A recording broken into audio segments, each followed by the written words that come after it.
protect our forces. Thank you very much. Let me go over here to Fadi, and then I'll Thank come back you, to General. Joseph. I have two separate questions. The first on the Secretary's speech in California, where he talked in length about the war in Gaza, and he said that the only way to win in urban warfare is to protect civilians, and he personally pushed, as he said, Israeli leaders to do more to protect civilians. Since the end of this pause on Friday, health authorities in Gaza are saying that more than 1,200 civilians have been killed in Israeli strikes.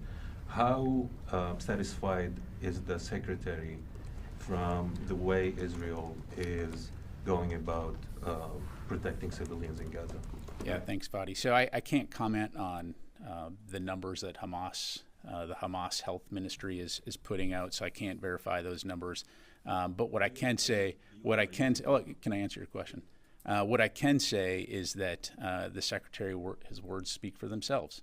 I mean, we will continue to consult with our Israeli partners on the importance of taking civilian safety into account. As he highlighted, not only is it a moral obligation, but it's a strategic imperative. At the same time, again, we do recognize that Israel is engaged in a very difficult fight when it comes to preventing Hamas from conducting the kinds of attacks that they did on October 7th in a very dense urban environment in which Hamas has intertwined itself among the civilian population, in effect using them as human shields. So again, I'm not going to speak to Israel's operations per se, other than to say that, again, we will continue to talk with our Israeli partners and expect them to conduct their operations in accordance with the law of armed conflict. Thank you. On the numbers, just want to note that the UN is using those numbers, and even the U.S. government, and we saw that in a hearing in Congress where U.S. officials said probably there are more. Well, what you said was that since the operations started again on Friday, that the Hamas Ministry of Health has said, and I just can't vouch for those numbers. As I said, authorities in Gaza.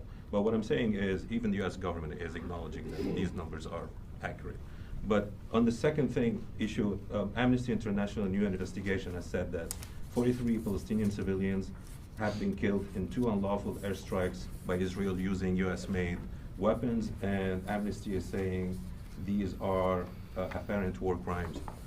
Does U.S. have any, or this department, any understanding of how many civilian Palestinians have been killed by weapons provided to Israel by the U.S.?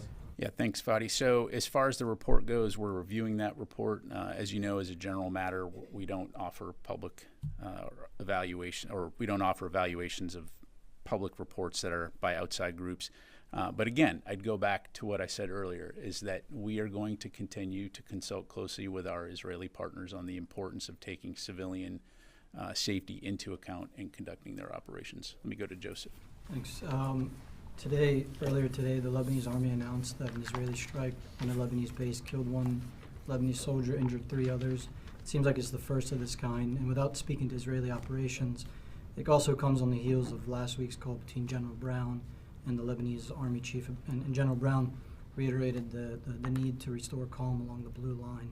So does the department have any comment or response to the attack today, which the Lebanese army until today says they're not involved in any of these combat operations? Yeah, thanks, Joseph. I don't have any information on that particular report. Clearly, the Lebanese armed forces are an important partner in the region, but I just don't have any insight into that. Again, as the chairman highlighted, we do not want to see an escalation of the conflict along the northern border of Israel, and so I'll just leave it at that. And just to follow up on a question I asked last week, Dr. Carlin a few weeks ago said that there's the CivCaz office here, the department is tracking civilian casualties in Gaza.